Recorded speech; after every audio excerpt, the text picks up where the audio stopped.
Bom, na aula de hoje nós vamos estudar o último assunto do capítulo 2 do livro-texto e será sobre condutores. Então a aula inteira hoje ela será dedicada ao estudo de condutores. Depois de aqui a gente vai iniciar o capítulo 3 já, que é o capítulo de potenciais, onde a gente vai resolver a equação de Laplace, a equação de Poisson, né, que a gente colocou na última aula aí. Então, eu acredito que não seja algo novo para vocês. Vocês já devem ter visto algumas definições de condutores. Um exemplo mais comum são os metais, né? Prata, alumínio, o ouro, são todos exemplos de condutores. E vocês vão perceber que assim, não vai ter nada de novo nessa aula, em termos de conceitos, não vai ter nada, nenhuma quantidade nova. Tudo que a gente vai fazer vai ser colocar uma condição para as cargas num determinado material e estudar as consequências das equações de eletrostática para esse comportamento dessas cargas, tá? Então existem várias definições de o que significa, o que é um material condutor, e a gente vai estar interessado numa delas, que é o chamado condutor ideal, tá? E a nossa definição de um condutor ideal vai ser o seguinte: vai ser um material onde ocorre livremente o fluxo de cargas. Tá? Somente isso. Livremente eu quero dizer sem resistência alguma e que existem a princípio infinitas cargas que podem se mover nesse material. Tá? A origem microscópica, que não é trabalhada no contexto da eletrostática clássica, ela tem a ver com aqueles elétrons que estão na última camada de valência no átomo. Não sei se vocês já viram em estado sólido, mas você pega, por exemplo, o elemento prata. Você tem lá a tabela periódica, você tem o número atômico, né, te dizendo quantos elétrons tem nesse material. E quando você faz aquela distribuição de camadas, né, 1s2, aquela 2p1, tal, você vê que para alguns materiais existe um elétron sozinho na última camada, que nem é uma camada preenchida. Então isso acontece para prata, para ouro, para alumínio. Só você olhar lá.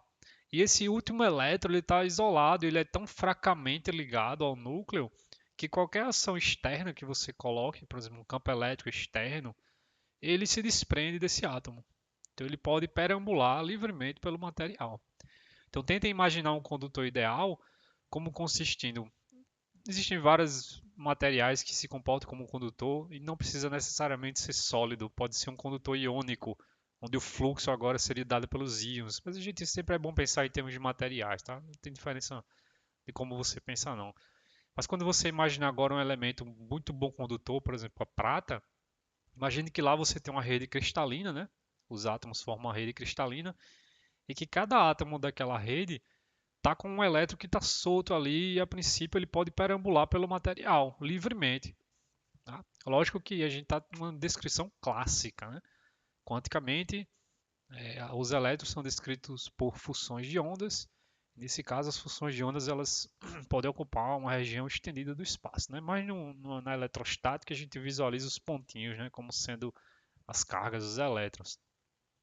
Então, quando eu digo um condutor ideal, estou imaginando um material em que existem essas cargas livres e elas podem se mover livremente pelo material. Então, se colocar ali um campo elétrico externo, cada carga vai sentir a ação de uma força elétrica e ela vai poder perambular pelo material de maneira livre, sem nenhuma resistência. Então, essa é a nossa definição do condutor ideal. Então, o que a gente vai fazer agora, daqui para frente, é estudar as consequências dessa premissa.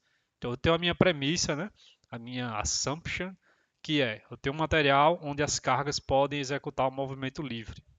Né? Livre. Os elétrons mais soltos lá das camadas podem mover livremente. Quais as consequências disso? Então, é isso que nós vamos estudar agora. E existe basicamente 5 consequências que são as mais importantes. Tá? E nós vamos estudar uma por uma. para entender cada vez mais. Então, vejam, eu não estou dizendo nada novo para vocês. Até porque até agora a nossa densidade de carga, ela é sempre uma carga na esfera, está lá fixa, outra aqui fixa. As cargas não se moviam. E veja que a gente está saindo um pouco da eletrostática aqui, né? Porque logo na primeira aula eu disse, a gente vai estar interessado em cargas que estejam paradas, não se movam. Mas num condutor vai ocorrer um movimento. Se você colocar o condutor numa região que tem um campo elétrico, né? As cargas vão sentir a ação da força, vão sentir e vão se mover.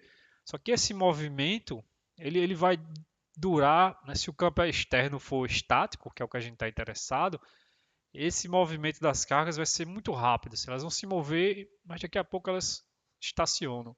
E a gente volta para a situação estática novamente. Tá? Esse movimento é extremamente rápido. Se você pegar o material e colocar no campo elétrico externo estático, você vai ver que ela se move e já termina, já fica estacionária de novo. Então a gente pode considerar esse sistema como eletrostático, né? Depois que elas atingem esse estado estacionário. Ok, então a primeira condição, a primeira consequência dessa nossa definição do condutor ideal é que o campo elétrico total, tá? O campo elétrico total vai ser nulo dentro do condutor. Essa é a primeira consequência dessa nossa definição de um material onde pode ocorrer um fluxo livre de carga. Então, por quê? Por que o campo elétrico é zero? Então, eu vou tentar explicar isso para vocês com um exemplo, tá? Não é tão trivial a gente seguir passos lógicos para mostrar isso não, mas a ideia é a seguinte. Imagine que você tem um condutor neutro e ele tem esse formato aqui, uma barra, um paralelepípedo, se você quiser pensar. Tá? E ele é neutro. O que eu quero dizer com neutro? Quer dizer que se você tiver aqui uma origem do sistema de coordenadas e olhar a posição R num volumezinho aqui qualquer, a densidade de carga na posição R vai ser zero. Então existe carga no sistema, mas se você olhar numa posição, né, no volumezinho infinitesimal, o número de cargas positivas é igual ao número de cargas negativas. Então eu tenho a densidade de carga resultante zero, tá? Então nada está acontecendo aqui, concordo? Eu só tenho um pedaço de metal, de condutor, sem densidade de carga resultante. Ok. Então vamos pegar esse condutor e colocá-lo num campo elétrico externo estático. Então agora eu vou ter o mesmo condutor aqui, vou desenhar ele aqui. E eu coloquei ele numa região em que existe um campo elétrico ó, nessa direção. Constante, uniforme e apontando aqui desse lado para esse. Né? O vídeo é trocado, às vezes eu falo para cá e o vídeo mostra o contrário. Mas desse lado para esse. Então o que é que vai acontecer? Bom, pela nossa definição, como as cargas aqui estão livres, né? Nesse caso são os elétrons que estão livres, o que é que vai acontecer? Bom, cada elétron vai sentir a ação desse campo elétrico, né? Eu posso até escrever assim, ó, campo elétrico e externo, tá? O campo elétrico que veio criado por outras cargas externas, e não foram criados por cargas que estão aqui no meu paralelepípedo. Então, cada elétron que está aqui vai sentir uma ação numa força, e o que é que vai acontecer? Ele vai começar a vir para esse lado, né? Por quê? Porque a força no elétron vai ser Q vezes o campo elétrico. Só que Q é negativo para o campo elétrico, então a força vai estar no sentido contrário do campo. Então o que vai acontecer é um fluxo de cargas livres, ó, pela nossa definição de condutor ideal, daqui desse lado para esse. Então o que vai acontecer é um acúmulo de carga negativa desse lado do material. E, consequentemente, como esse lado está perdendo carga negativa, há um acúmulo de carga positiva desse outro lado do material. E esse acúmulo é devido ao deslocamento das cargas por ação da força, e ele é muito rápido. Mas se você colocar esse bloco num campo externo, em 1 milissegundo isso aqui já se separa. Tá? Então veja que agora eu estou numa situação em que eu tenho uma densidade de carga que não é mais diferente de zero. É o mesmo material que está aqui. Inicialmente ele não tinha densidade de carga resultante, mas agora ele tem. Ó. nessas posições aqui na borda do material, eu tenho um número maior de elétrons do que de prótons, então eu tenho uma densidade de carga resultante. Mesma coisa para esse outro lado, de agora eu tenho um déficit de elétrons, né? Eu tenho mais prótons do que elétrons, então essa outra parte aqui, ó, essa outra superfície ficou com a densidade de carga positiva resultante. Então o meu ρ aqui não é mais diferente de zero nessa posição e nem nessa posição aqui. Se esse aqui for a origem, ó. E o que é que vai acontecer? Ora, eu tenho então agora um objeto que tem uma densidade de carga diferente de zero. Então ele vai criar um campo elétrico. Então eu tenho inicialmente o campo elétrico externo que está, né, nessa direção. E eu vou ter agora um outro campo elétrico, que eu vou botar em vermelho, que vai ser um campo elétrico criado por essas cargas induzidas. A gente vai falar um pouquinho mais dessas cargas induzidas lá na frente. Mas se eu tenho aqui uma superfície com carga positiva e uma superfície aqui com carga negativa, eu crio um campo elétrico nesse sentido. E esse em vermelho aqui a gente pode chamar de campo elétrico de induzido. Ele foi induzido pelo campo externo. Como é que eu sei? Porque se o campo externo for nulo, eu sei que esse campo induzido não vai aparecer, né? Porque não vai haver o deslocamento de carga. Então esse campo ele é induzido pelo campo externo. Se o campo externo for nulo, esse campo induzido também é nulo. E a ideia é que se você observar dentro do material, ó, esse campo induzido ele está no sentido oposto do campo externo. Então o que vai acontecer se eu estou dizendo para vocês, tá? Eu não estou mostrando, é difícil mostrar isso, mas o que eu estou mostrando é que o campo elétrico, numa posição R dentro do material, tá? Esse R aqui é dentro do condutor. Ele agora é dado pelo campo externo, né? Na posição, mesma posição dentro do condutor, mais o campo induzido. E eu estou dizendo que esses dois aqui se anulam, de modo que o campo total, que é esse E total, dentro do condutor seja nulo. Isso sempre vai acontecer. Consequentemente, né, o que eu estou dizendo é que o campo induzido dentro do material é o negativo do campo externo. Então esse é o processo, né, eu descrevi aqui um processo, que é o que acontece com o condutor quando você coloca ele no campo externo. O condutor inicialmente está neutro. Aí você coloca no campo externo, ocorre o deslocamento de carga e esse deslocamento de cargas cria um déficit de cargas, ou seja, cria uma densidade de carga agora diferente de zero. E essa densidade de carga cria um novo campo, que é o campo induzido. E dentro do material, esses dois campos, o campo externo com o campo induzido, se cancelam. Fora do material, eles não se cancelam. Então, fora do material, eu poderia colocar aqui, ó, sei lá, umas linhas de campo vermelho, que é o campo induzido, aqui para cá, por exemplo, e não se cancelam. Mas dentro do material eles se cancelam, de modo a ter o campo elétrico total dentro do condutor sempre nulo. Então esse é o nosso primeiro resultado. E de fato alguns autores utilizam essa condição aqui como a definição de um condutor. Tá? Se você chegar para esses autores e perguntar o que é um condutor perfeito, ele vai te dizer é um material dentro dele não há campo elétrico. O campo elétrico total é zero. Então isso é geral. Né? Imagine que você tem um condutor, como eu coloquei aqui, esse primeiro que está neutro, né? Densidade de carga zero. Aí você coloca uma carga pontual aqui e uma carga pontual aqui, fora do condutor. Essa carga pontual aqui e essa carga pontual vão criar um campo elétrico total no espaço, inclusive dentro do condutor, mas dentro do condutor, como os elétrons podem se mover livremente, eles vão se mover de tal forma a criar um campo que vai cancelar o campo dessas duas cargas dentro do condutor. Parece muito estranho, mas é exatamente isso que acontece. E você pode achar que essa minha discussão ela é muito simplificada porque eu peguei um condutor que era um bloquinho, né, com as faces retas, bonitinho, e coloquei num campo elétrico que estava numa direção aqui perpendicular a uma face, por isso ele se cancelou, mas não, isso é geral. Tá? Não importa a geometria do teu condutor. Eu desenhei dessa maneira para ficar mais simples, mas você pode imaginar esse condutor com qualquer formato que você quiser. E um campo elétrico externo com qualquer linha de campo que você imaginar. Não importa. Se você olhar o campo total dentro do condutor, ele vai ser nulo sempre. Essa é a nossa primeira consequência do fato, né, de um material onde as cargas dentro dele podem se mover livremente. Tá? Primeira consequência. Vamos à segunda. Então, a segunda que eu vou colocar aqui é que a densidade de carga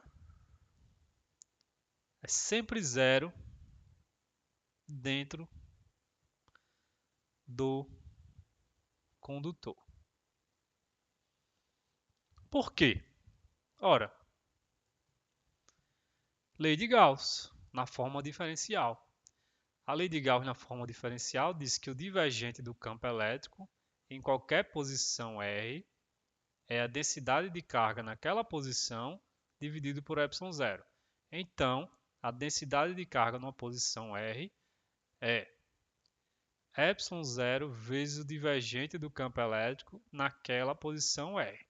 Então, vamos aplicar essa equação dentro de um condutor. Mas a gente acabou de ver, pela primeira consequência, que o campo elétrico é zero dentro do condutor. Então, quando, colocar aqui bem explícito, quando R está no condutor, no volume do condutor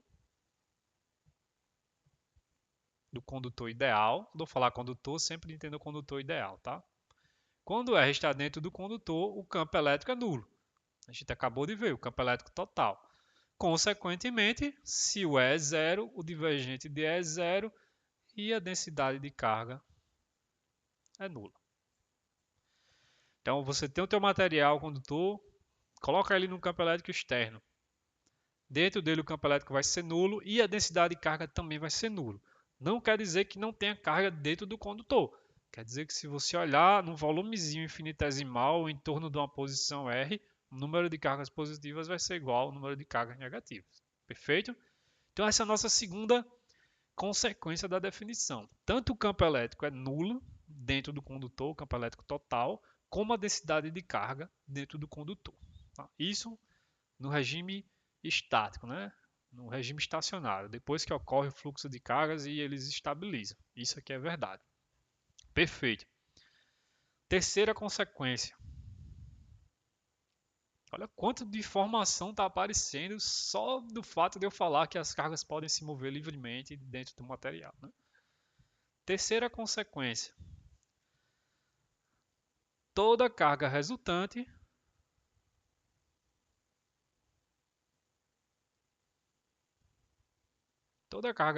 no sistema está na superfície do condutor. Por quê?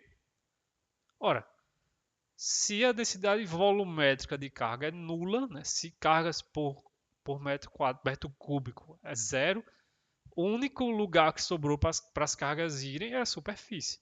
Ou seja, o condutor ele vai ter agora uma densidade superficial de cargas. Ele vai ter Coulomb por metro quadrado distribuído na sua superfície. Né? É exatamente o que está acontecendo aqui.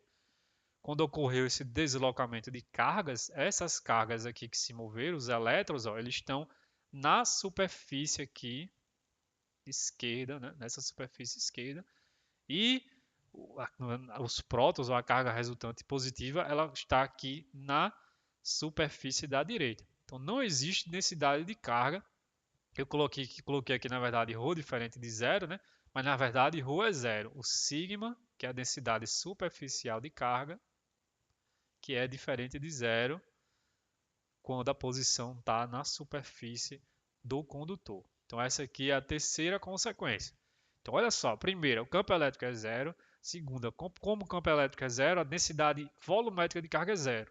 Terceira, se a densidade volumétrica de carga é zero, para onde foi a carga? Só pode ir para a superfície. Então o condutor agora ele adquire uma densidade superficial de cargas. Tá?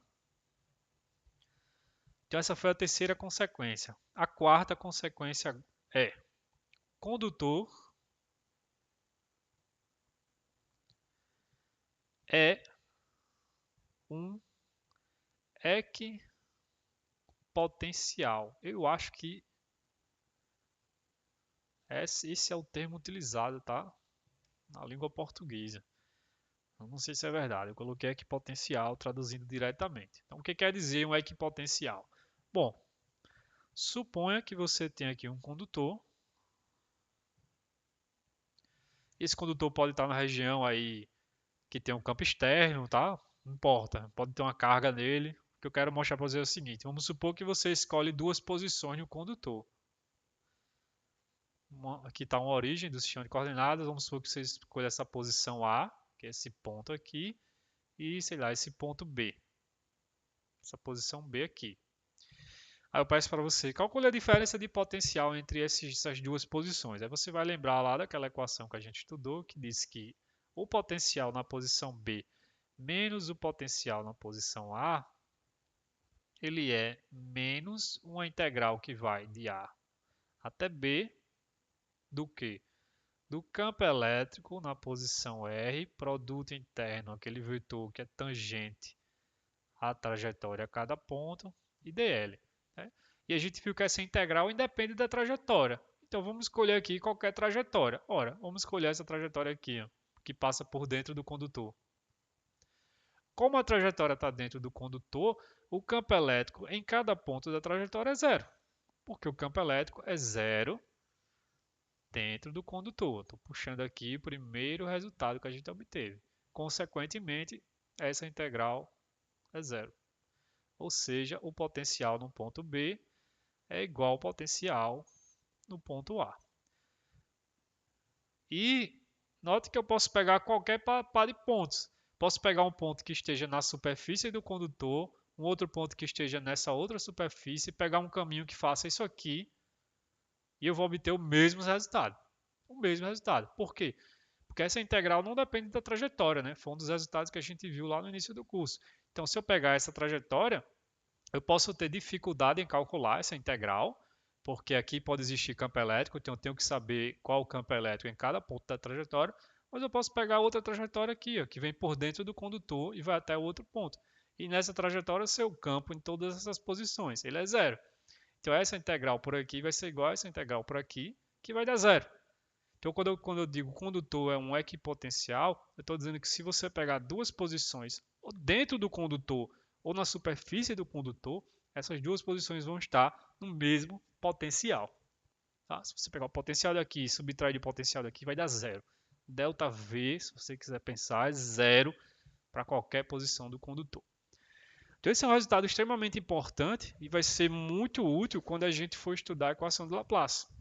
E como cada condutor vai ter um potencial que é fixo, né, você pode falar agora, esse condutor tem um potencial que é 2 volts. E aí você sabe que ele tem 2 volts em todas as posições. Isso vai ser para a gente, quando a gente for resolver a equação de Laplace, a nossa condição de contorno. A gente vai ter um monte de condutor. Esse condutor, a superfície dele está no potencial 3 volts. Esse outro condutor, a superfície dele está no potencial 6 volts. E aí, quando a gente for querer encontrar o potencial em todos os pontos do espaço, a gente vai utilizar essa informação como condição de contorno para o problema. Tá? A gente vai explorar isso muito ainda. Então, já estou adiantando aqui a consequência de que o condutor é o equipotencial. A gente vai usar esse resultado quando começar o próximo capítulo. Tá? Ok, então essa é a nossa quarta conclusão. A quinta conclusão, eu vou colocar aqui, é a seguinte. O campo elétrico é perpendicular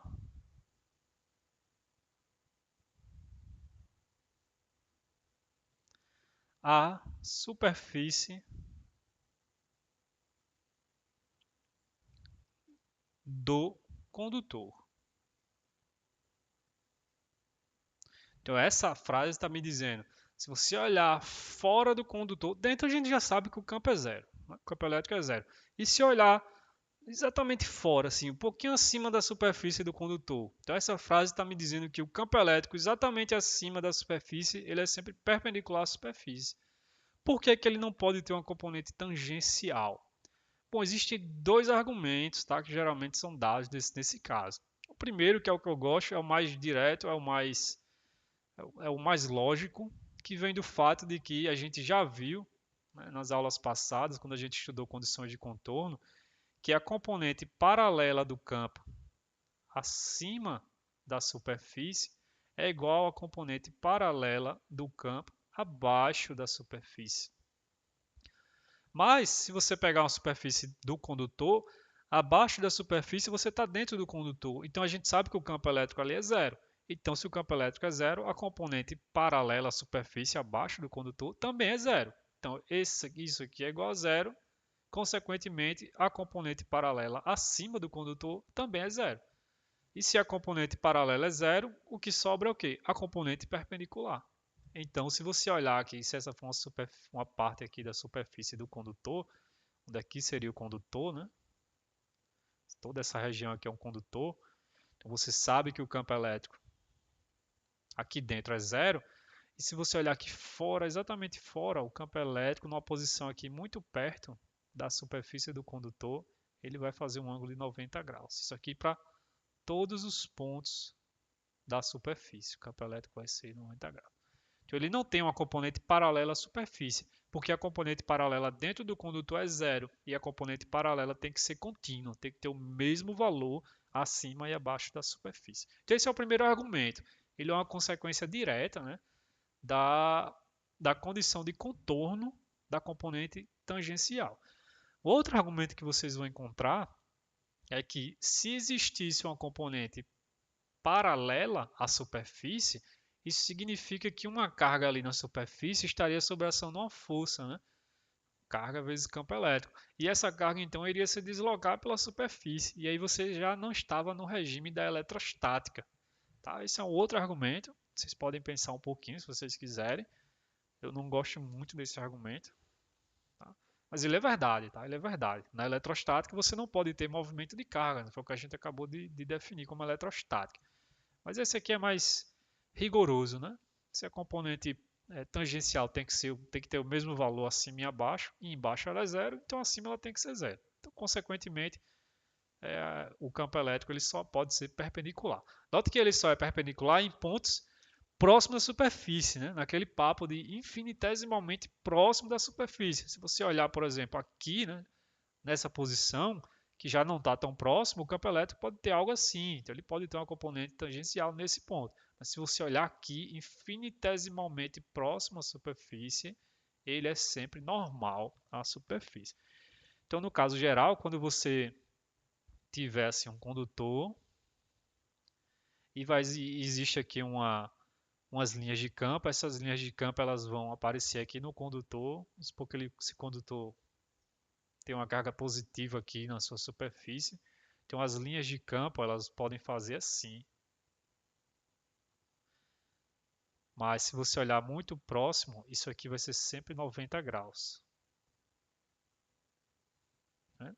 Ou seja, o campo elétrico vai estar sempre normal à superfície do condutor, em todos os pontos, normal. Lembra que as linhas de campo são tangentes, né, aos valores do vetor do campo elétrico. Então você sempre vai ter isso aqui, ó, 90 graus formando com a superfície do condutor. E aqui dentro, claro, o campo elétrico é zero, né? Aqui dentro o campo elétrico total é zero. Fora você tem esse comportamento. Então olha só quanto de consequência apareceu uma simples ideia de que a gente imaginou um material onde as cargas podem se mover livremente.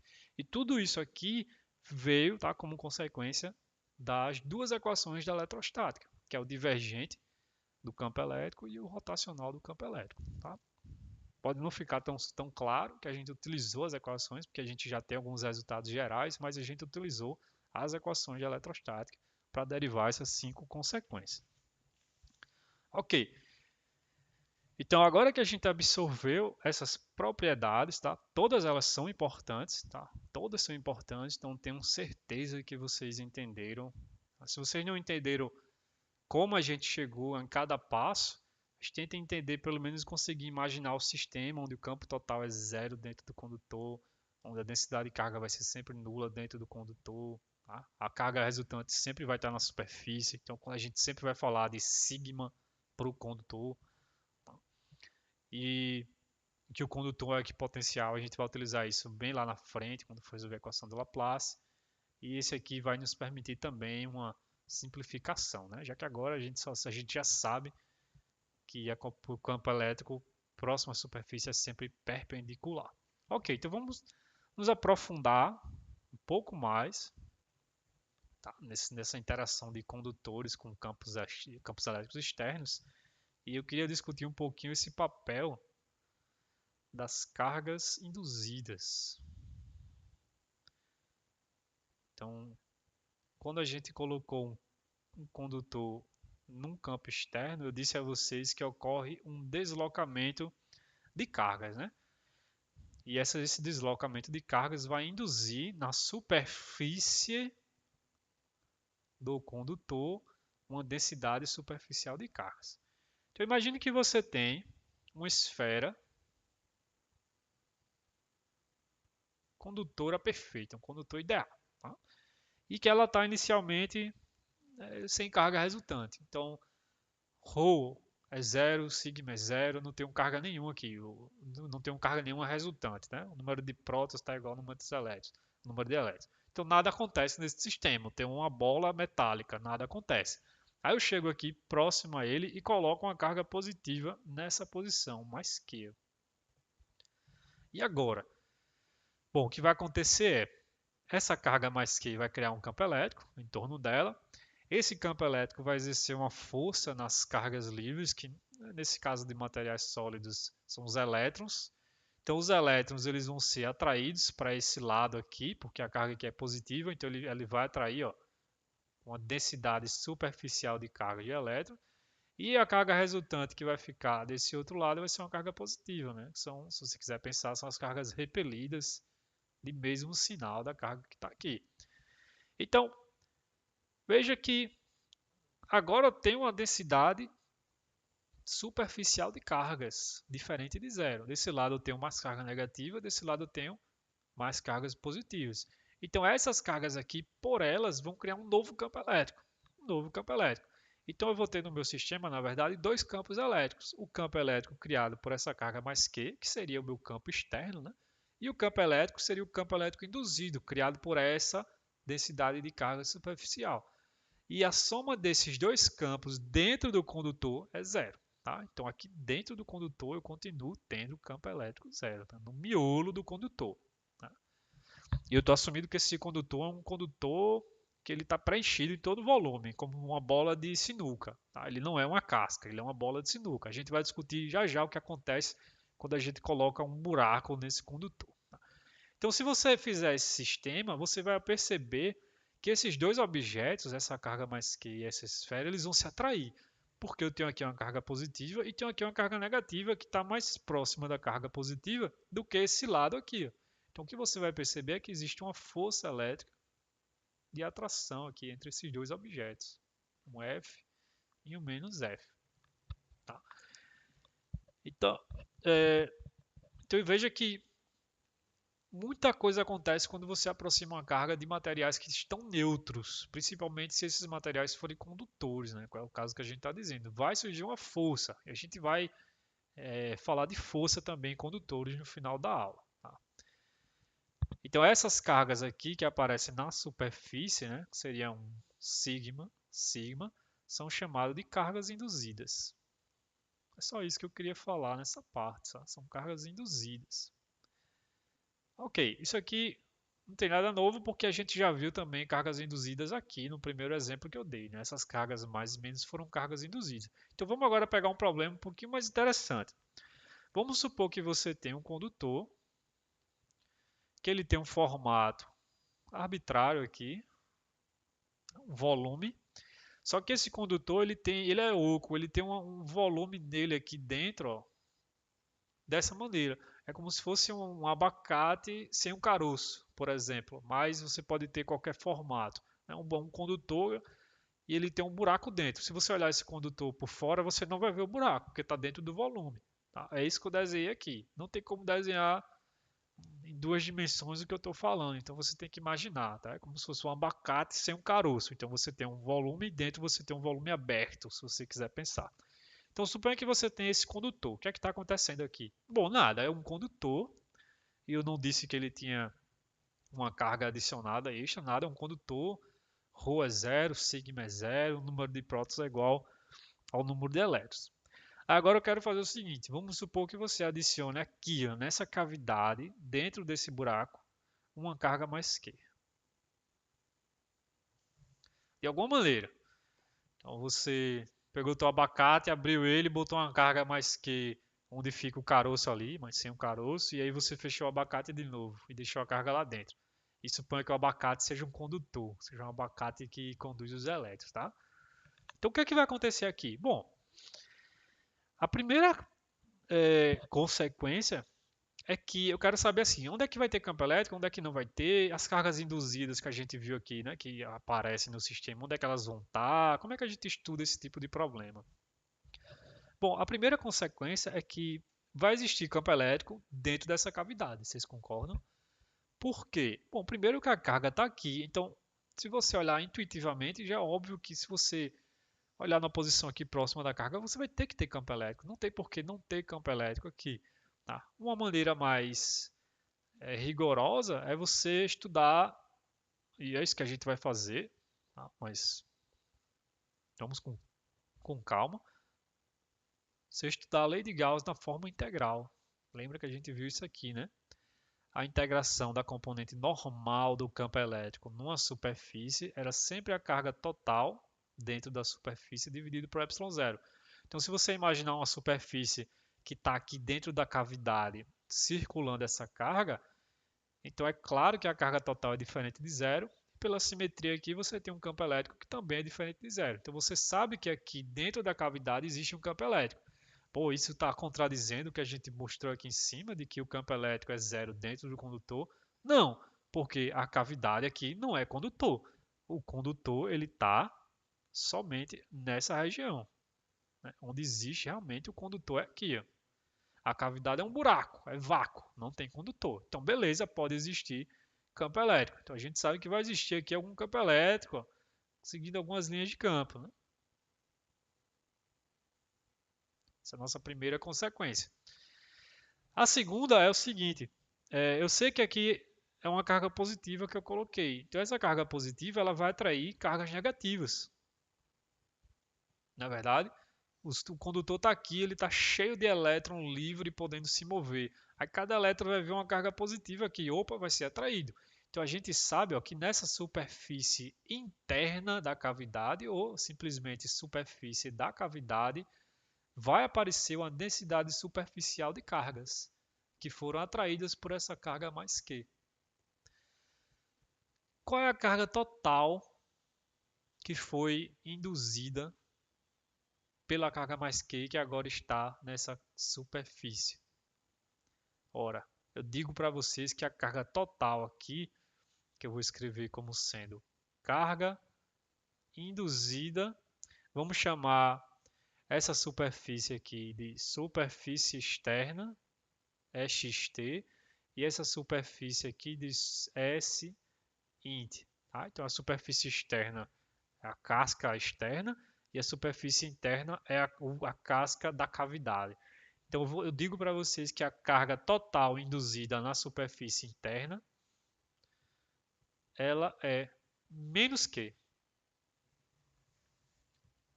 Ou seja, se eu coloco uma carga pontual mais que, eu estou falando para vocês que a carga total que vai ser induzida nessa superfície interna vai ser menos que.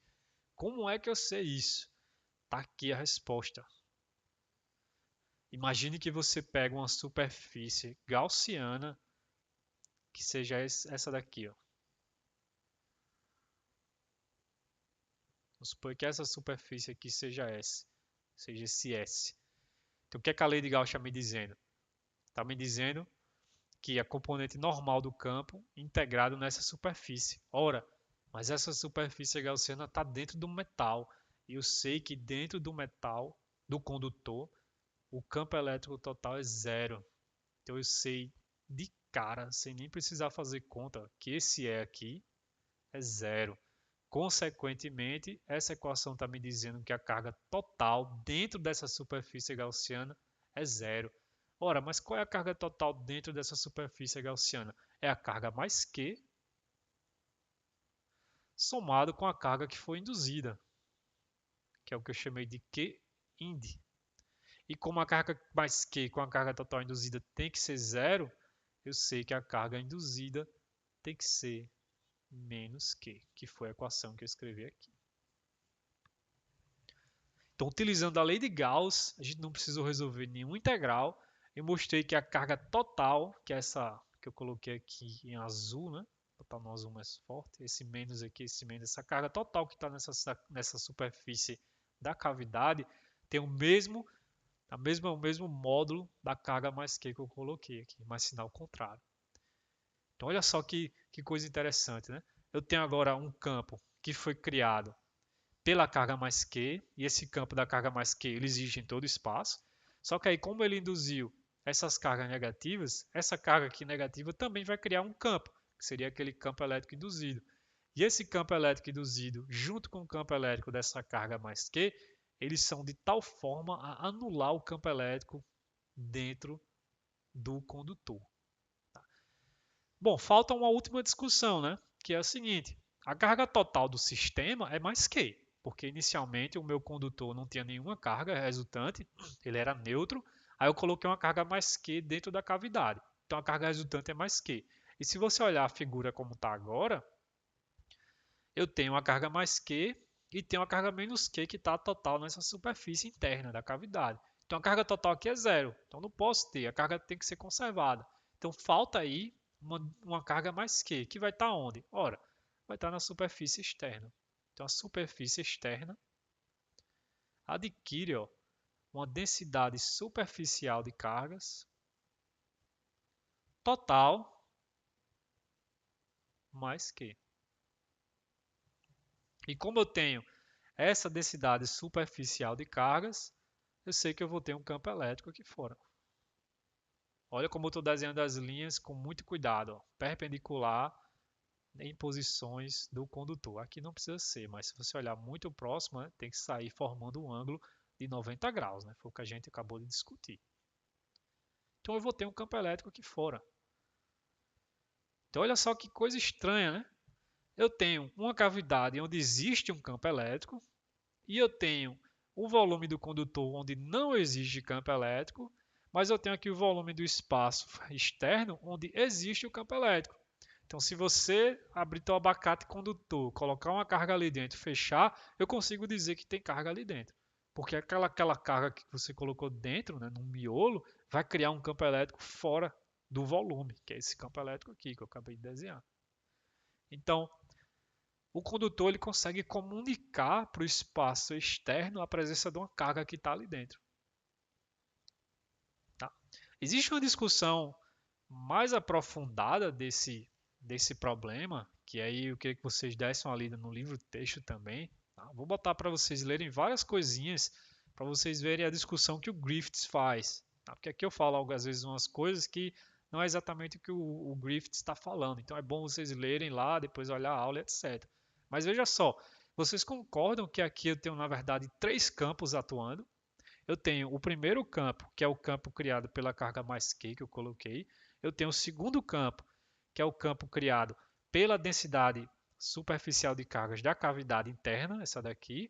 E eu tenho agora o terceiro campo elétrico, que foi criado pela densidade de carga que está aqui no volume externo, na superfície externa. E eu estou dizendo, eu disse para vocês que o campo criado por essa carga mais Q, junto com o campo criado pela densidade de carga na superfície interna, eles se cancelam no volume do condutor. Eu não estou dizendo que a soma dos três campos se cancela no volume do condutor. Eu estou dizendo para vocês que somente a soma desse campo criado pelo mais Q e o campo criado por essa densidade superficial interna que se cancelam dentro do condutor. Parece algo estranho, mas existe uma discussão muito interessante no livro também. Então é um sistema simples, mas que como as cargas agora se deslocam e você pode ter cargas induzidas, a gente tem que tomar um pouco de cuidado quando for visualizar. Tá? E então veja que agora eu tenho a carga total do meu sistema mais Q, porque eu tenho o mais Q que está aqui, que foi o que eu coloquei, né? tenho o menos Q que foi induzido aqui, então o total desse aqui dá zero, mas aí eu tenho mais Q redistribuído na superfície externa, ou seja, a carga total continua sendo mais Q, que é o que a gente esperava, né? Perceba que eu não estou dizendo para vocês como calcular o campo elétrico. Isso é um problema muito complicado, a gente vai trabalhar nisso no próximo capítulo. Tá? Mas sem nem calcular o campo elétrico, a gente pode tirar algumas conclusões. Né? Sem calcular o campo elétrico, por exemplo, a gente sabe que ele tem que fazer 90 graus com a superfície, a gente sabe que ele tem que ser zero no volume do condutor, e agora a gente sabe que ele é diferente de zero aqui. Mas para saber exatamente qual o valor do campo ali, eu vou ter que resolver as minhas equações. Tá? A gente ainda não está fazendo isso, a gente está fazendo considerações gerais. Então aí existe o Griffiths coloca um exemplo muito interessante que vocês provavelmente vão levar alguns meses, talvez anos, para compreender, tá? Eu não estou dizendo que vocês são burros, não vão entender, não. Mas é um exemplo altamente não trivial, que se você não está acostumado com essas ideias de cargas induzidas e campos induzidos, vai ficar muito difícil de entender. Então eu vou só explicar aqui o exemplo, depois vocês pulam lá, dá uma lida e vê se vocês entendem. É um exemplo muito fora assim do que a gente espera que aconteça, tá? Então o exemplo é o seguinte, ó, tá? É um exemplo 2.10. Vê só, o exemplo, o Griffith dá para você um condutor, ele é um condutor esférico, então ele é uma esfera, não, tá muito feio, peraí, imagina uma esfera bonitinha, de raio R qualquer, é uma esfera, uma bola de sinuca. Aí ele chega aqui no miolo, dentro do volume desse condutor, e faz um buraco aqui num formato arbitrário qualquer. Tá? Parecido com esse daqui, né? A diferença é que eu estou dizendo que o meu volume externo é uma esfera mesmo, uma esfera, tá? Esse de cima aqui ele não era uma esfera, né? Era qualquer coisa. Aí dentro dessa cavidade ele coloca uma carga mais Q. Aqui, ó. E ele pergunta para você qual é o campo elétrico em posições aqui fora da cavidade, daqui fora do condutor. Então esse é um exemplo que ele vai te dar exatamente o valor do campo. Ele está resolvendo o problema. Você pode achar que esse campo vai depender do formato da cavidade. Por exemplo, se a cavidade estivesse aqui, assim, e a carga estivesse aqui, isso mudaria o campo. Então ele poderia, sei lá, estar aqui agora, apontando em outra direção. E se você mudar, sei lá, a carga daqui para cá, isso mudaria o campo também. Você pode achar isso, mas não. A resposta é o campo fora da esfera, ou seja, em posições fora aqui da esfera, ele vale Q, que é o valor da carga que está aqui na cavidade, dividido por 4πε0 r ao quadrado, r chapéu. Onde r ao quadrado, imagine que a origem do sistema de coordenadas está no centro da esfera, né? E isso aqui é a distância r. Ou seja, é o mesmo campo de uma carga pontual. Esse resultado é fantástico, não é trivial, né? A gente acha que vai depender do formato da esfera, mas não depende.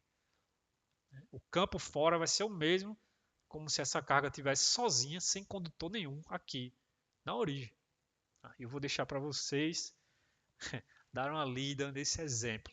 E ele vai dar argumentos. Argumentos utilizando deslocamento de carga, o campo induzido, etc., para mostrar que esse resultado é verdade. Dê uma lida e tente entender esse problema. Ele é muito interessante. Tá? Muito interessante mesmo. Ok. Tá, esse aqui é o único exemplo onde a gente está calculando realmente o campo elétrico, né, num sistema que tem condutores. Ele dá esse exemplo porque é trivial utilizando esses argumentos dele, mas a gente vai ver como resolve esses problemas lá na frente, tá? Como realmente obter um campo elétrico a partir de um condutor carregado ou não. Você vai ver isso lá na frente. Ok, vamos abrir um parênteses, tá?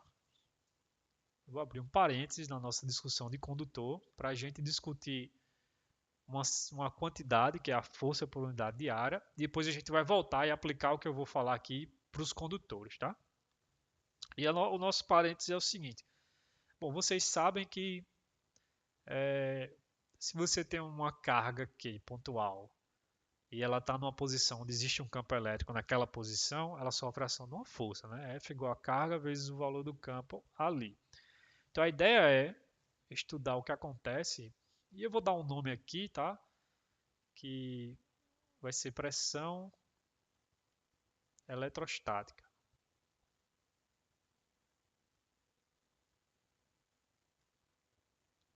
Essa discussão vai ser geral, vai se aplicar a condutor e também a sistemas não condutores. E depois a gente vai ver o que acontece quando você está realmente no condutor, né? Um caso particular. Mas vamos supor que você tenha no espaço uma superfície. Então eu vou colocar aqui só essa superfície aqui. Tá? Eu desenhei ela uma vista cross-section do lado. Então você está vendo a superfície, ela está saindo da tela assim. Então imagine que você está olhando ela do lado. Tá? Então a gente tem acima da superfície, arbitrariamente eu chamo isso aqui de acima, e arbitrariamente eu chamo isso aqui abaixo. E vamos supor que nessa superfície existe uma densidade de carga, sigma. Né? Ou seja, se você parar numa regiãozinha aqui, você vai ver tantos coulombs por metro quadrado. E essa densidade de carga, a princípio, pode ser diferente aqui. Aqui você pode ter 5 coulombs por metro quadrado, aqui você pode ter 10. Aí esse sigma fica como posição, né? Depende da posição onde você está, da superfície. Tá? Perfeito? E como essa superfície tem densidade de carga, ela vai criar um campo elétrico. E você pode ter, por exemplo, outras cargas nos sistemas que criam outros campos elétricos, não importa, etc. Mas da mesma forma que quando você tem uma carga aqui e ela está na região onde tem campo elétrico, ela sofre uma força, se você olhar uma regiãozinha, uma certa área aqui, ó, ela vai ter uma certa carga dQ e vai existir um campo elétrico aqui e ela também vai sentir a ação de uma força. Não é verdade? Quando você tem uma carga pontual, Q, e nesse ponto existe um campo elétrico E, você sabe que a força na carga é Q vezes o valor do campo naquela posição.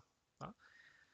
Mas, e se eu tiver uma superfície com a densidade superficial de cargas?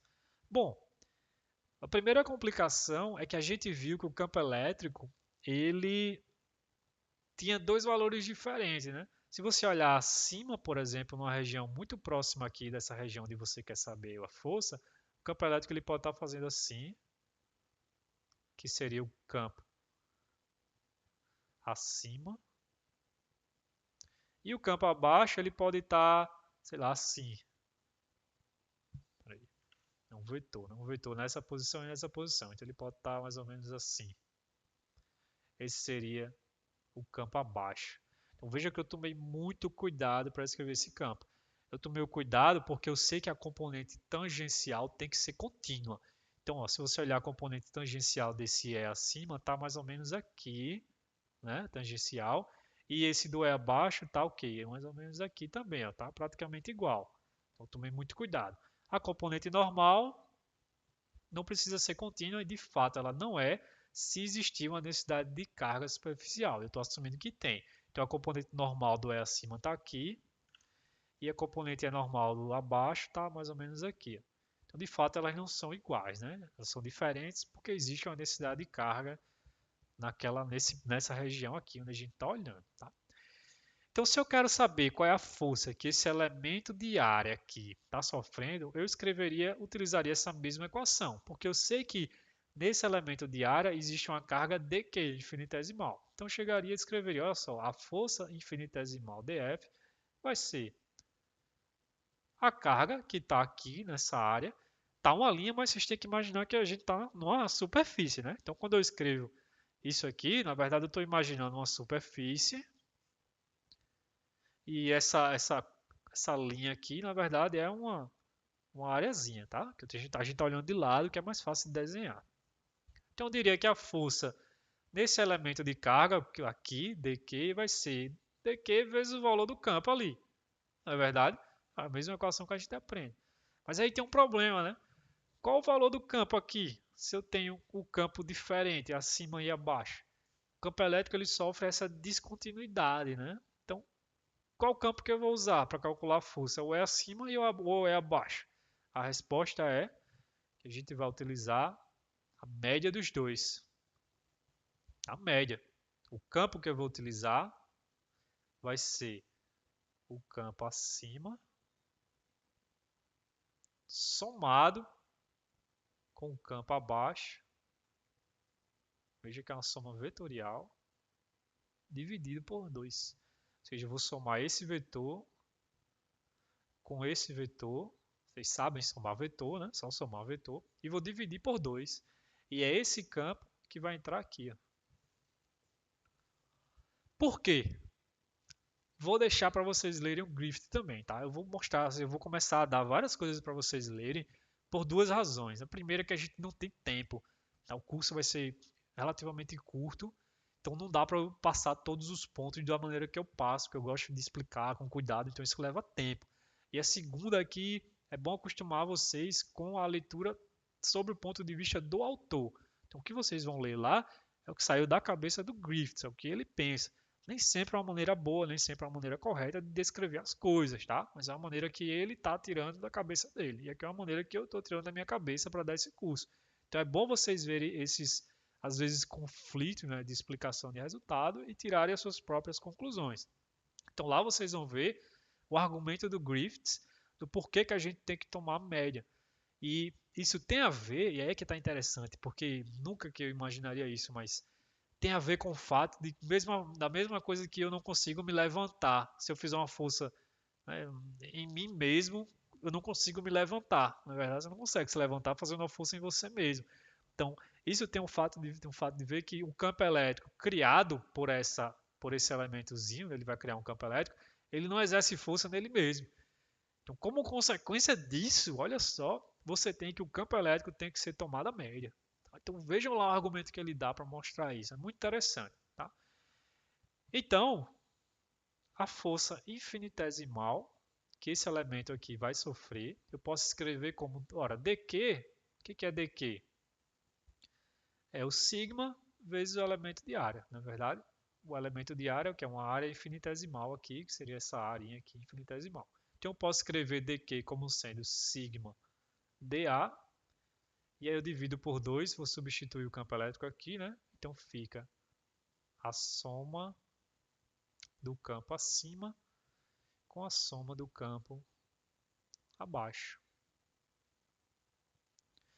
Então perceba que eu tenho aqui uma equação que vai me dar força naquele elemento de área infinitesimal, né? Mas a gente pode definir uma nova quantidade, eu vou seguir o livro texto, ele define um vetor F, que é o quê? A força por unidade de área,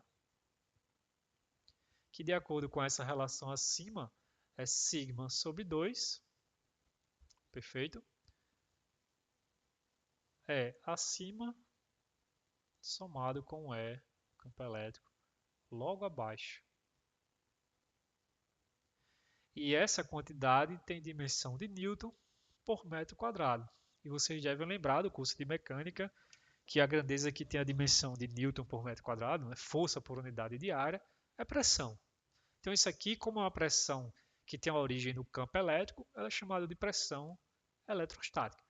Então se você quer saber o quanto de pressão eletrostática uma superfície, né, ela está sofrendo em um determinado ponto, você olha naquela posição da superfície, qual que é a densidade de carga naquela posição, tá aqui, ó, e você olha naquela posição qual é o campo que está exatamente acima e qual é o campo que está exatamente abaixo, naquela posição. Então você vai ter que somar o campo que está acima com o campo abaixo, dividir por 2 e multiplicar pela densidade de carga naquela posição. Isso vai te dar um número.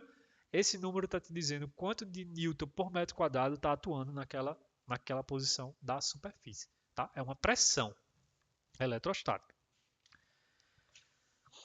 Ok, então essa equação é geral, tá? Ela é válida para qualquer superfície que possua uma densidade superficial de cargas. Lógico que se for uma superfície que não tenha carga, sigma é zero, então tudo aqui dá zero, né? A força é zero, a pressão é zero, não tenho carga, não tenho força.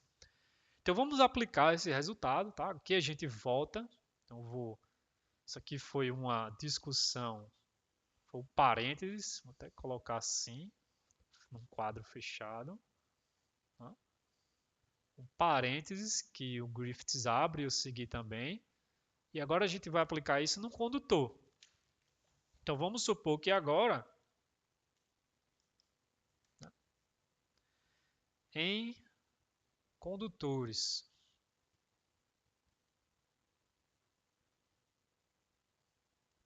bom, aí a gente vai assumir que essa superfície que eu desenhei ali em cima, né, eu fiz assim, é uma superfície do condutor. Então vamos supor que tem um condutor que tem uma densidade superficial de carga e logo acima aqui dele, ó, eu tenho o quê? Um campo elétrico que a gente sabe que ele é perpendicular.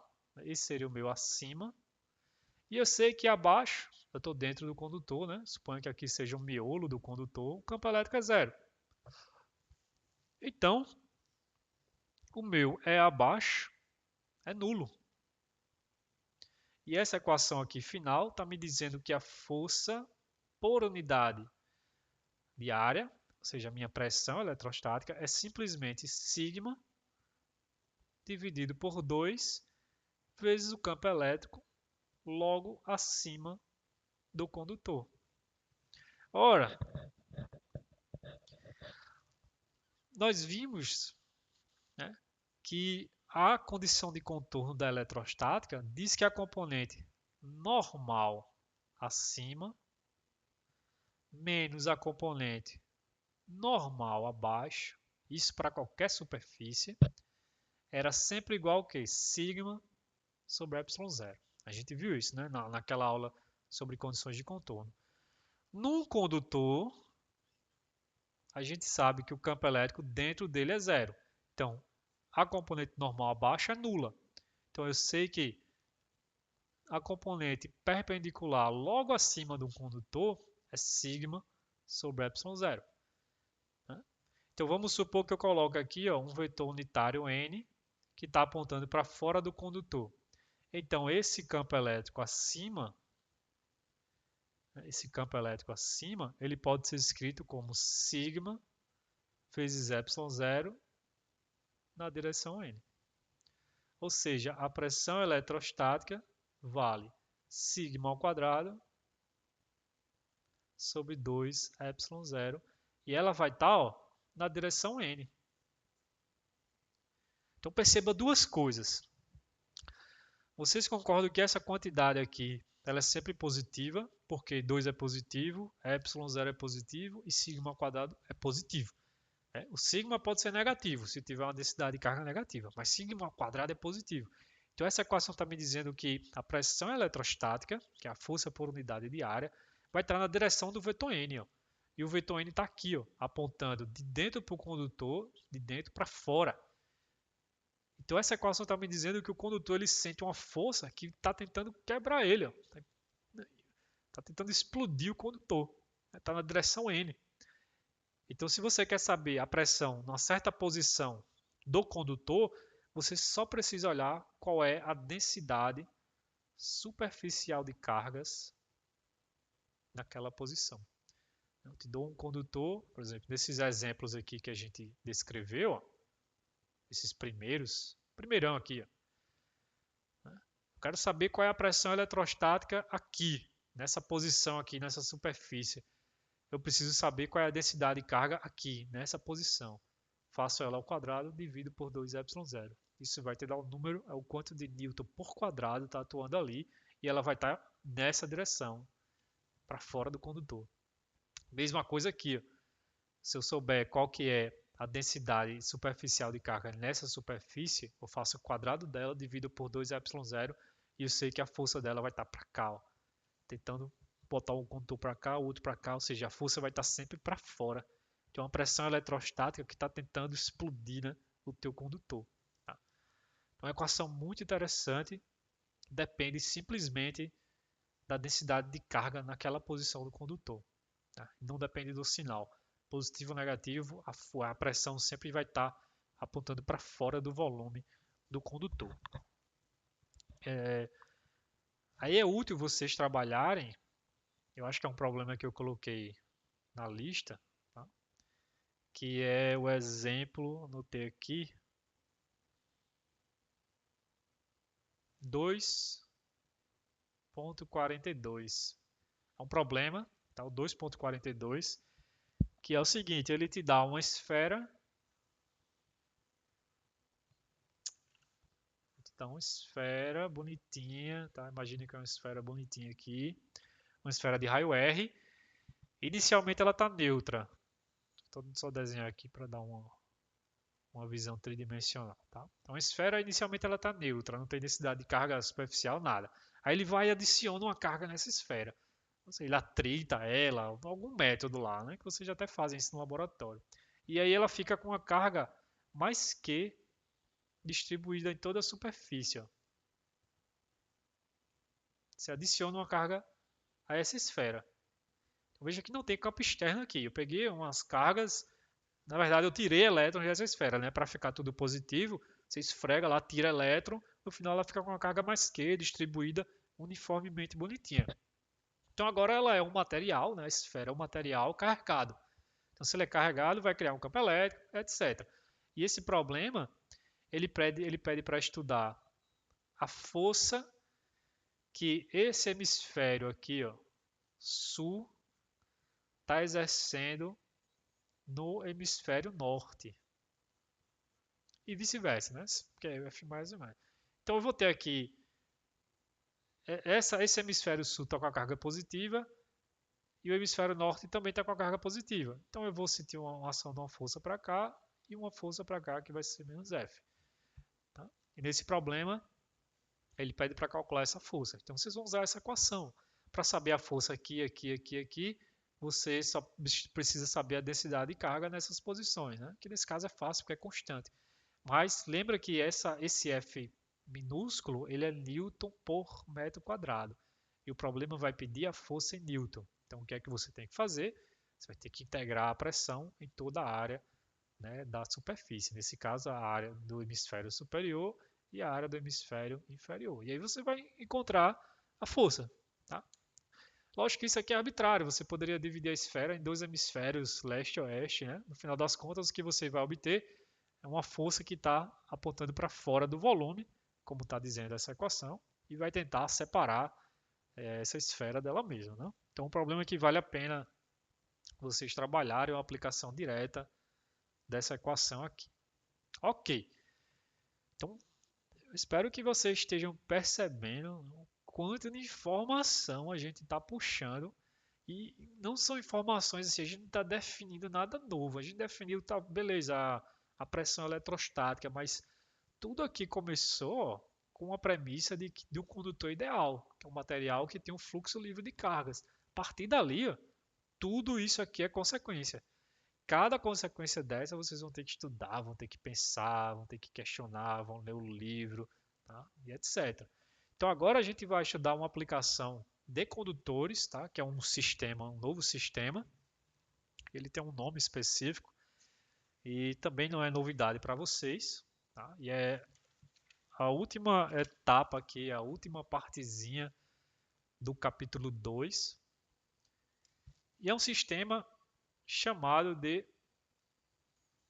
capacitor ou capacitores. Né? Capacitores. Também não é novidade, vocês já viram capacitores até em Física 3 e viram o papel dos capacitores em circuitos elétricos. Né? Circuitos elétricos acabou, tá? A gente não vai ver mais nada daquilo de ver igual RI, mas aplicado no circuito, com aquelas leis de indução em circuito, acabou. Você vai ver mais nada daquilo daqui para frente, né? Não sei que o professor queira, mas ali já vai muito para uma área de engenharia, né? Elétrica. Então a gente vai estudar aqui a origem do capacitor, como é que a gente realmente define um capacitor. Tá. Então vamos supor que você tenha no espaço um condutor arbitrário, tá aqui um condutor, né? Um metal, um alumínio, sei lá, e você aproxima dele aqui um outro condutor, também com um formato arbitrário. Não precisa ser igual, tá? Pode ser diferente. Então o que é que está acontecendo aqui? Nada, né? Eu tenho dois condutores, eu não falei que eles tinham uma carga entre eles, eles são neutros. Então se você olhar em cada um o número de prótons é igual ao número de elétrons, não está acontecendo nada. Parênteses, na verdade pode acontecer alguma coisa. Se você aproxima dois condutores neutros, eles vão na verdade se atrair, né? Por efeitos quânticos, é o famoso efeito Casimir. Mas como a gente está aqui em eletrostática, eletromagnetismo clássico, nada acontece nesse sentido, tá? Mas fica claro aí, se quiser, depois vocês pesquisem o efeito Casimir, é isso. É a atração de dois objetos neutros. Então, o que atrai não pode ser carga se eles estão neutros. Então, o que atrai é uma força quântica, né? Uma força quântica, são efeitos quânticos. A gente está considerando nada disso. Então, inicialmente eu tenho dois condutores neutros, nada está acontecendo. Então, vamos fazer alguma coisa acontecer. Vamos supor que, por exemplo, eu pegue. Lembra que é um condutor, né? Então, ele tem átomos e tem aqueles elétrons que estão livres por ali. Então, vamos supor que eu comece a pegar elétrons desse condutor e jogo para esse outro condutor. Então, eu pego um elétron que está aqui, jogo para cá. Pego outro elétron que está aqui, jogo para cá. E vou fazendo isso. Então, à medida que eu tiro uma carga desse condutor, ele fica positivo, e à medida que eu coloco essa carga aqui nesse outro, ele fica negativo. Então, vamos fazer isso até que no final esse condutor tenha uma carga positiva mais Q e esse outro condutor tenha uma carga negativa menos Q. Então, já dando algum passo à frente, né, ao fazer isso, lembra da nossa história de trabalho e energia, né? Quando eu tiro um elétron, eu vou para cá, e eu tiro o segundo para levar esse segundo, agora tem um campo elétrico, então eu tenho que fazer um trabalho. E o terceiro, um outro trabalho, tá? A gente vai juntar depois calcular esse trabalho total. Aí vamos supor que você faça esse processo. E aí você fica com esse sistema, ó. Esse capacitor aqui, desculpa, esse condutor tem uma carga mais Q e esse outro condutor tem uma carga menos Q. Então agora eu tenho objetos que estão carregados. Se eles estão carregados, eles vão criar um campo elétrico. Então o campo elétrico vai ser mais ou menos assim, ó. Olha como eu estou desenhando com cuidado essas linhas de campo. Olha só. Sempre saindo ou entrando, né, a 90 graus da superfície do condutor. Então eu vou ter a outra linha que vai sair aqui e ela vai chegar aqui. Uma outra linha vai sair aqui e ela vai chegar aqui. E a outra linha vai sair daqui. A outra vai sair daqui, daqui. E elas vão dar a volta aqui e vão chegar nesse outro condutor por aqui, por aqui, por aqui. Tá? Então agora eu tenho um campo elétrico no meu sistema. E a gente viu e a gente sabe que o campo elétrico tem energia, né? Então inicialmente, quando eu tinha só os dois condutores, eu não tinha campo elétrico, condutores estavam neutros, eu não tinha campo elétrico, não tinha energia. Agora, como eu fiz esse trabalho, né, peguei uma carga, joguei para cá, eu criei um campo elétrico e campo elétrico tem energia. Então, antes eu não tinha energia, agora eu tenho energia. A gente vai calcular no final da aula, vai ser a última coisa que a gente vai fazer hoje na aula, vai ser calcular essa energia necessária para montar esse sistema. Esse sistema aqui é chamado de capacitor. É isso. Um capacitor é isso. Então, perceba que existem algumas coisas que devem ser satisfeitas. Né? Um capacitor não é qualquer par de condutores. Eu preciso ter dois condutores onde a carga em um seja mais Q e a carga de outro seja menos Q. Se você tem um condutor onde a carga é 5 coulombs e o outro a carga é menos 4,7 coulombs, isso não é um capacitor.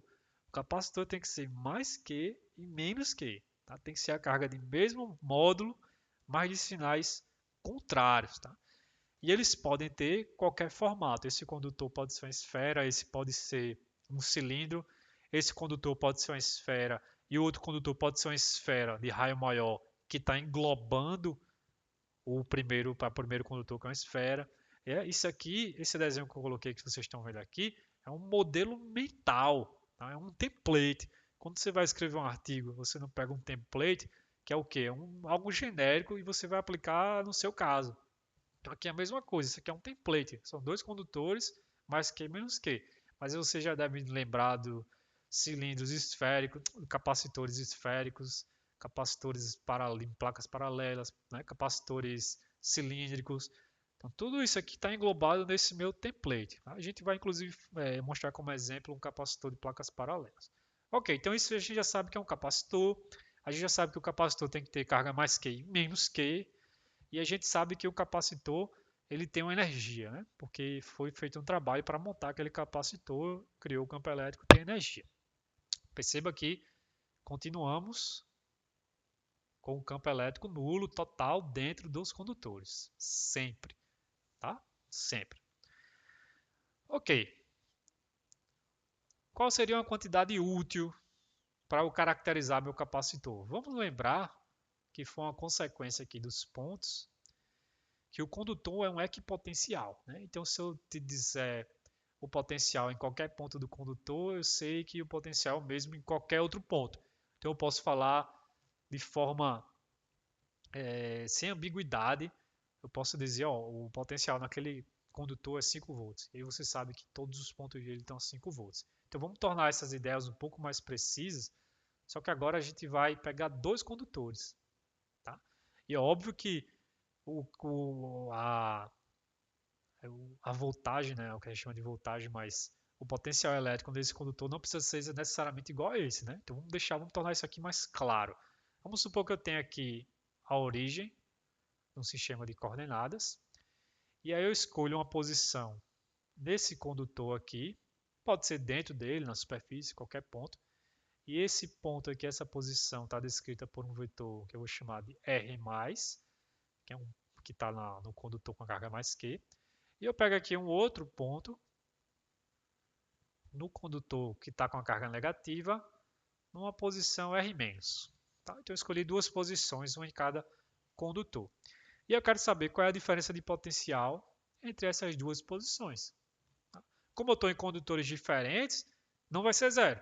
Se eu tivesse pego no mesmo condutor, se eu tivesse pego R mais aqui e R menos aqui, então é zero, porque eu estou no mesmo condutor. Mas como eu estou em condutores diferentes, isso não é zero. Isso fica muito claro da fórmula.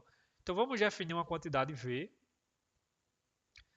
É um V, estou definindo, tá? Olha só, definição, vou botar 3 tracinhos. E por definição ele vai ser o potencial do condutor positivo. E qual ponto? Qualquer ponto. É uma equipotencial. Então essa definição é boa. Menos o potencial do condutor negativo. Tá? Então, como o potencial do condutor positivo vai ser sempre um número maior do que o potencial quando tem carga negativa, eu sei que esse V ele é positivo, tá? Uma quantidade positiva. Vamos deixar ele aqui. Ora, a diferença de potencial entre dois pontos a gente sabe, a gente já tem uma equação para isso. É menos o quê? Uma integral que vai da posição R-, ou seja, desse ponto até o R+, do que? Do campo elétrico R, N, chapéu, dl. Não é verdade? Então a gente pode até escrever isso aqui, uso menos para inverter os limites aqui de integração. Então vai ser de R+, até R-, escalar N, dl. Então a integral que vai do R+, que está aqui, até o R-. E aí vamos pega qualquer percurso aqui. Não pode ser qualquer um, né? Pega um que vai por aqui assim, ó. Vem para cá e vai até esse ponto. Então vocês estão vendo que nesse percurso o campo elétrico está no sentido do vetor n aqui. Lembra que o n é um vetor tangente à trajetória, né, em cada ponto. E o campo elétrico está no mesmo sentido. Então isso aqui vai te dar um número positivo, mostrando que V é positivo. Foi o que eu coloquei aqui. Tá? É, a integral ela pode ser calculada por qualquer trajetória. Né? Eu posso pegar uma outra que vem por aqui e volta. Eu geralmente vou escolher a mais simples, né? Mas você tem que escolher uma para calcular a integral. Né? Mas qualquer uma que você escolher vai dar o mesmo resultado. É óbvio que essa integral para um determinado sistema desse assim, totalmente arbitrário, vai ser muito complicado. Né? Para calcular essa integral, eu preciso conhecer o campo elétrico. Concorda? Eu preciso conhecer, senão eu não sei como fazer essa integração. E o campo elétrico, para casos gerais, vai ser muito difícil de obter. Tá? Mas uma coisa a gente pode dizer: vocês concordam que se eu dobrar o valor da carga, né, nesses dois condutores, o campo elétrico vai dobrar também? Ou seja, o campo elétrico, qualquer posição ali fora dos condutores, ele é proporcional ao valor da carga. É fácil de ver isso se você lembrar daquela equação onde a gente escreveu o campo elétrico numa forma integral. Era 1 sobre 4π epsilon0, e aí vinha o integral de ρ, R cursivo chapéu, R quadrado, e aqui o elemento de volume. Né? Então o ρ aqui é proporcional à carga. Então o campo elétrico é proporcional à carga no sistema. Tá? Então eu sei que o campo elétrico é proporcional à carga do sistema. E eu sei que o campo elétrico também é proporcional ao V. Está aqui explícito, né? V proporcional ao campo elétrico. Então, eu sei que V também é proporcional à carga do sistema. Se é proporcional a Q e é proporcional a V, V é proporcional a Q. Então, é essa proporcionalidade no sentido de que se eu aumentar a carga no sistema, eu estou aumentando a diferença de potencial entre eles. Né? Se eu aumentar a carga Q, eu estou aumentando a diferença de potencial. Então, é útil a gente definir uma quantidade, que é uma quantidade que a gente vai chamar de C. E essa definição, muito cuidado, tá? Eu vou definir ela da seguinte maneira: vai ser a razão de duas coisas. A primeira coisa vai ser a carga que está no condutor positivo, ou seja, a carga positiva. Vai ser o Q dividido por esse V aqui.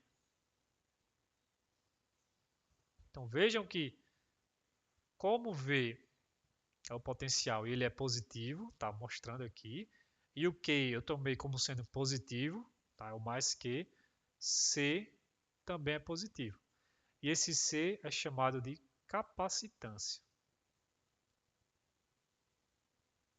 do sistema, ou capacitância do capacitor.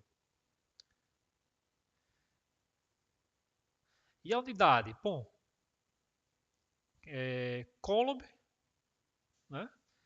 E potencial, que é volt. Então isso aqui a gente chama de F, que é a unidade chamada de Farad. Em homenagem ao Michael Faraday. Né? Então a gente vai dizer, um capacitor tem tantos Farad. Essa vai ser a quantidade que vai caracterizar esse sistema. Você pode pensar, né, que, por exemplo, se eu mudar Q, ora, eu estou mudando C. E se eu mudar V, eu estou mudando C também. Mas não. Se você mudar Q, automaticamente você muda V, ó, por causa dessa relação. V é proporcional a Q. Então, de fato, essa quantidade ela não depende nem de Q nem de V. Apesar de estar explícito aqui, ela não depende. Ela só vai depender das propriedades geométricas desses dois condutores. Porque se você mudar Q, V também muda. Essas duas quantidades não são independentes. Tá? Então, se você mudar esse numerador, o denominador também vai mudar.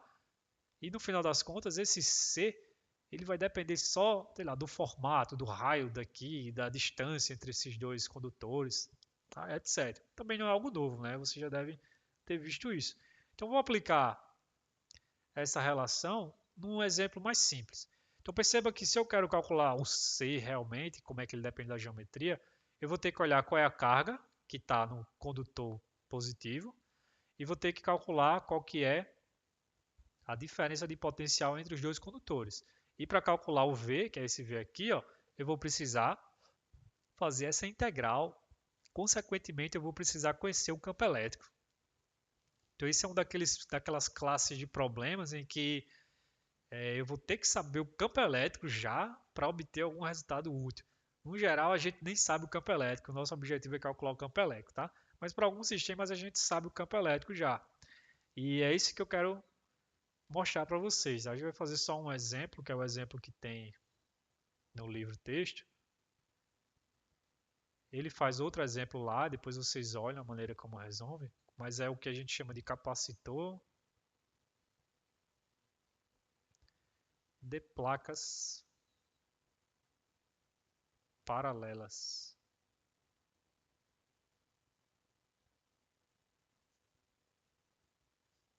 Tá, então o sistema é o seguinte, como eu disse, né, isso aqui é um template, é um modelo mental. Eu imagine agora que esse condutor com a carga mais Q, ele se deforma até formar uma placa condutora.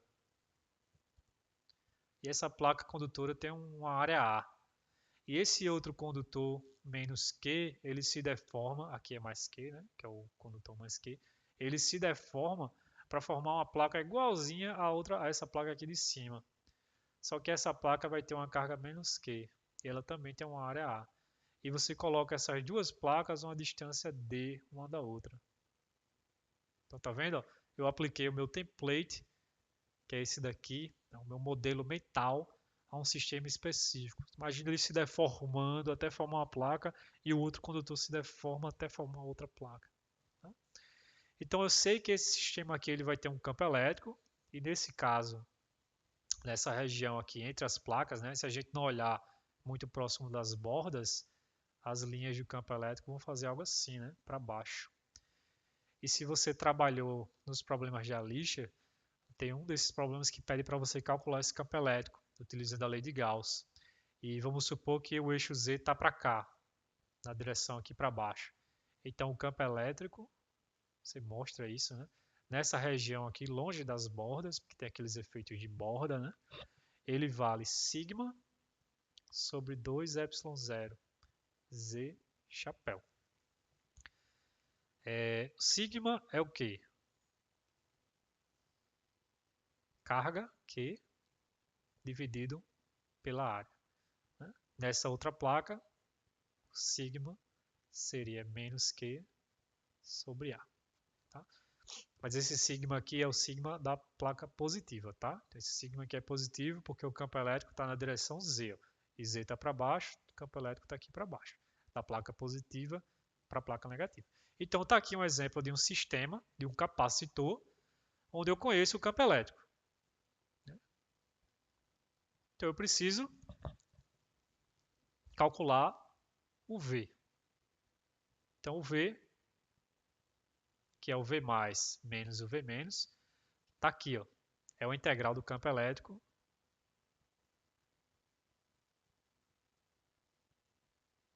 produto interno, um vetor n, posição r, dl. De onde até onde? Da posição r mais a r menos. Ora, o que era uma posição r mais? R mais era um ponto aqui na superfície do condutor positivo, R menos um ponto na superfície do condutor negativo. Então vou colocar aqui R mais até R menos. Ora, então pega dois pontos. Vamos pegar aqui esse ponto, que vai ser o meu R mais. E eu vou pegar aqui um caminho, ó, né? Eu tenho que pegar isso aqui no caminho, pode ser qualquer caminho. Eu vou pegar um caminho que é reto até uma posição no condutor negativo, um R menos. E nesse caminho, ó, em cada ponto dele eu tenho um vetor que é tangente à trajetória, que é o meu n, chapéu. E vocês conseguem ver que ele nada mais é do que o z chapéu, porque o z está para baixo, né? Cada ponto é um vetor unitário, para baixo é o z chapéu. Então o meu integrando, que é E escalar n chapéu, vai ser o E é isso aqui, e o n chapéu é isso aqui. Então é óbvio que vai ser sigma sobre 2ε0, que é uma constante, porque a densidade de carga que a gente está assumindo que é constante. Então V vai ser sigma sobre 2ε0, tirei da integral, é constante, R mais R menos dl. O que é isso aqui? A distância entre os pontos R mais e R menos. A distância entre os pontos R mais e R menos é o D, é a distância entre as placas. Então isso aqui é sigma D sobre 2ε0. E se você escrever o sigma em termos de carga sobre área, isso aqui é Q D sobre 2 a ε0. Então olha só que relação interessante. Ó. Lembra quando eu defini a capacitância, eu falei, parece que C depende de Q e de V, né? Mas não é. Se você mudar Q, o V muda. E essa expressão, para esse caso particular, está explícita. Ó. Se você mudar Q, o V muda. Então é fácil ver que agora a capacitância, que é Q sobre V, ó, Q sobre V, está aqui, né?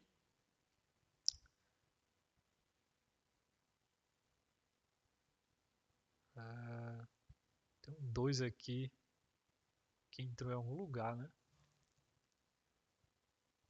2. Tá. Q sobre V vai ser 2 a ε0 sobre D. Não é verdade? Agora tem esse 2 aqui. Eu coloquei nas notas de aula um 2, mas eu acho que a equação não tem um 2. Então pode ser que eu tenha esquecido algum fator aqui, tá? Eu não estou vendo agora como que esse 2 vai embora. Se vocês olharem aí, dá uma olhada depois, tá? Mas eu acho que a resposta não tem esse 2. Pelo que eu me lembro, né, a capacitância de placas paralelas não é só isso aqui. Eu não sei se esse 2 vem do campo, não sei se aqui é sigma. Eu acho que o campo é só sigma sobre epsilon zero, né? Depois vocês confirmem para mim, tá? Depois eu vou olhar aqui também. Mas eu acho que a resposta não tem esse 2 aqui. Mas de qualquer forma, vocês olham com calma aí. Veja que de fato a capacitância realmente não depende da carga nem da voltagem, só depende das propriedades geométricas. Olha, se você olhar esse sistema, o que é que tem de geometria aqui? A área e a distância entre as placas. E é exatamente o que aparece aqui, a área e a distância entre as placas. E aparece a constante aqui da permissividade, né? Para bater as unidades. Então, um exemplo simples, tá? Esse 2 aqui eu não tenho certeza, depois eu olho com cuidado.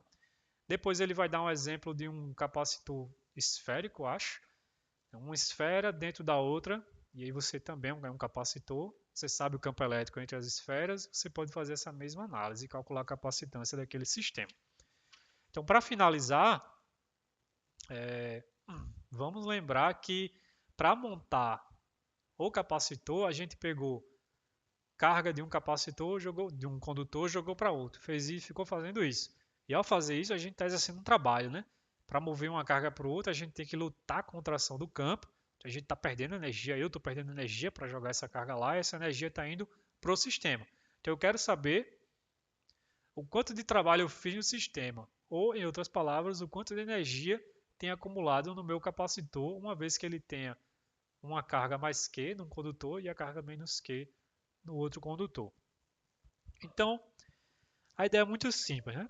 Vamos supor que num determinado processo, então eu tenho aqui ó, um condutor, o outro condutor, eu estou pegando carga aqui e jogando para isso. Tá? Pegando a carga aqui e jogando para isso, fazendo isso. Jogando carga, jogando carga. Então vamos supor que num determinado instante, esse condutor que está perdendo elétron, ele vai ficar com a carga positiva. Então vamos supor que num determinado instante desse processo, ele tem uma carga mais Q. Né? E esse aqui, consequentemente, vai ter uma carga menos Q, que não é a carga final. Eu quero levar esse condutor a uma carga final mais Q. E, consequentemente, esse condutor eu quero deixar ele com a carga final menos Q. Mas vamos supor que em um determinado processo, e esse condutor está exatamente com mais Q minúsculo aqui. Então, a diferença de potencial, nesse instante, vai ser o quê? Q, né, a carga do condutor positivo dividido pela capacitância. Né? Estou usando a definição aqui da capacitância. A capacitância só depende da geometria, então a capacitância não está mudando na medida que eu faço esse processo. Né? Eu não estou mudando nada geométrico. Então, num determinado instante, eu tenho que a voltagem é a carga no capacitor dividido pela capacitância. E nós vimos na aula, acho que foi a aula passada, né, que o trabalho infinitesimal ele pode ser escrito como a voltagem dividido, uma voltagem multiplicado pela carga diferencial no sistema. Então, se agora você dividir, então se você substituir o V aqui, você fica com Q dividido por C dQ. E agora você pode integrar essa relação de zero ao trabalho final. Inicialmente eu não tenho trabalho. E aqui fica 1 sobre C, uma integração. Inicialmente eu não tenho nenhuma carga, até a carga final Q. Q dQ. Então é claro que se você integrar isso aqui, você tem que o trabalho necessário foi a carga final ao quadrado dividido por 2 vezes a capacitância. Simples assim. Todo esse processo complicado de você pegar no condutor uma carga, levar para outra, pegar nesse condutor uma carga, levar para outra, e o condutor pode ter qualquer geometria, né? Se você quer saber o quanto de energia você gastou, quanto de trabalho você fez, ou equivalente, qual é a energia final do teu sistema, basta você pegar a carga ao quadrado e dividir por 2 vezes a capacitância. Isso aqui vai te dar tantos joules. É a energia que está armazenada no teu capacitor. Então, por exemplo, se você quer levantar um carro a uma altura H, então você sabe que para fazer isso o carro ele vai ter que ganhar uma energia gravitacional mgh. Então, porra, eu quero construir um circuito que vai ser constituído de um capacitor. Então o capacitor ele tem que ter no mínimo essa energia que ele vai ter que dar para o equipamento que vai levantar. Então você pode calcular essa energia utilizando essa equação. Tá?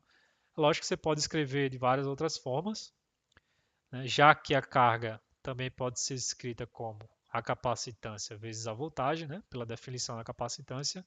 Então, W também pode ser escrito como o meio de C vezes o V. Então, essa aqui é mais interessante porque, em termos práticos, o que você controla mesmo é o que? A diferença de potencial entre dois condutores, né?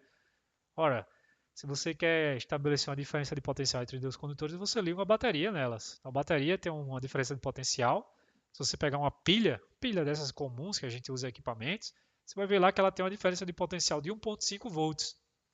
Então, se você pegar uma pilha e conectar um terminal para um condutor com a carga mais Q e o outro terminal no outro condutor, que seria o condutor com a carga menos Q, você criou um sistema que tem um V igual a 1,5 volts. E aí, se você sabe a geometria dos teus condutores, né, se forem placas paralelas, esféricas, você sabe o V e você sabe o C. E aí você consegue dizer qual é a energia que está armazenada nesse teu capacitor. Tá? Se você não entendeu esse processo, tudo bem, tá? Esse passo aqui, porque foi um passo muito por alto, mas o que você está fazendo é isso, você está pegando uma carga de um condutor, levando para o outro, pegando dele, levando para o outro, e cada vez que você faz isso, você tem que lutar contra a ação de um campo que está se estabelecendo. À medida que você bota uma carga a mais ali, o campo aumenta. Então a próxima vai exigir mais trabalho do que a próxima, do que a próxima. Muito parecido com o processo que a gente fez, né, na aula de energia, quando eu trazia uma carga daqui, depois trazia outra, trazia outra. Então, ao fazer isso, você está fazendo um trabalho no sistema, você está aumentando sua energia interna. E essa energia está dada por essa equação. Então, para calcular, você precisa saber a capacitância e a carga ou a voltagem que está nesse capacitor. Perfeito? Pronto, eu só fiquei devendo realmente a presença desse fator 2, que nas aulas eu devo ter errado alguma coisa aqui. No final eu botei sem o 2, mas eu estou vendo que o 2 está sendo carregado. Tá? Eu vou ter que ver qual é a origem. Eu não lembro se realmente o campo é isso ou é 2. Vou ter alguma coisa aqui que eu multipliquei por 2 sem querer. Tá? Mas vocês podem olhar aí com calma também. E vejam outro exemplo, tá? Tá feito no Griffiths também, que é um capacitor, opa, acho que é esférico. Então, uma dessas superfícies aqui, ó, um desses condutores, você tem que imaginar ele se modelando numa esfera, numa bola de sinuca, por exemplo, e o outro aqui, ele vai se modelando numa casca esférica, ó, uma casca, e ele engloba esse primeiro condutor. Então, esse aqui é um sistema também, um condutor, vai existir um campo elétrico entre eles, você pode calcular, fácil, né, utilizando a lei de Gauss, e ao saber o campo elétrico, você pode calcular a diferença de potencial, utilizando essa equação, e aí você calcula a capacitância do teu sistema. Todos os problemas vão ser assim, tá? Mas veja que você precisa saber o campo elétrico, né? Você precisa saber o campo elétrico, senão você não consegue utilizar essa equação. Então a classe de problemas que você vai poder aplicar isso é muito restrita, tá? Então na próxima aula nós já começamos o capítulo 3, que é que acho que vai ser sobre a equação de Laplace. Uma equação muito bonita, tem propriedades matemáticas muito interessantes e a gente vai ver como a gente resolve ela em várias dimensões. Perfeito?